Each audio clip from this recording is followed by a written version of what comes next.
The WGA definitely protects writers, but only union writers. That is not true at all. All I'm saying is being in a union is not a barometer for talent. People need to understand that. I never said that it was, okay? You're picking a fight for no reason. So let's get to the first point. The Writers Guild protects members first, for sure. We pay dues and it should protect us first. But it also protects future WGA members, people who haven't yet sold their projects yet, but one day will. How does that work? Well, let's say next year you wind up selling your script to a major studio.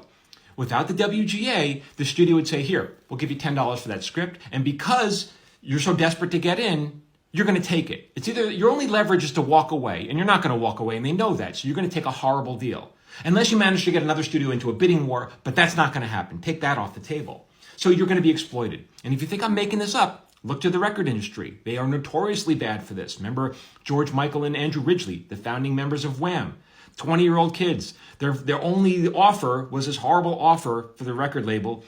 They took it. And so they wound up making a penny off of every album they sold. That's called exploitation because they had no leverage. And the same would happen to you without the Writers Guild stepping in. So imagine you sell the script. Now the Writers Guild says, no, you've got to pay this kid more than $10. You've got to pay them at the very least Writers Guild minimum, which is quite a bit of money, although not as much as it should be, but far more than you would get on your own.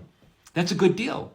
Also, every single writer in the Guild has been on strike for almost 3 months without a paycheck, walking in circles so that people like you, future members, can earn more money in residuals and in income, as well as ourselves, but also for you. Believe me, you will gain from this a lot. So it lights a fire under my ass when you say the Writers Guild is not doing anything for you. Well, no, we're not changing your flat tire, but the Writers Guild doesn't do that. They don't have jurisdiction over everything. And now as far as your second point, all I was saying is if the Guild, if we're on strike, the studios are not going to hire inexperienced writers to take over and run their shows. They're not going to do it. It has nothing to do with talent. Imagine you play these flight simulator games and you're really good at flying a 747. You're incredibly talented. Does that mean you know how to fly a real 747 in real life? I don't know. Maybe you can. But no airline is going to hire you to fly a 747 without the proper certification and flight hours because they want the experience, because they want to protect their investment, to say nothing of the lives of the people on those planes. Same thing for running a show. The studios want to protect their investment. Experience counts for a lot. And those experienced people are in the Writers Guild. That's all I'm saying. Now, I know you want to debate, but I have to tell you, this is a lecture. This is not a debate hall. I'm standing at a podium and I'm giving you a lecture. Either listen to it or not. You can walk out. Okay, but I'm not interested in debating here. For more on what it's like to be a TV writer, keep following me at Michael Jamin Writer.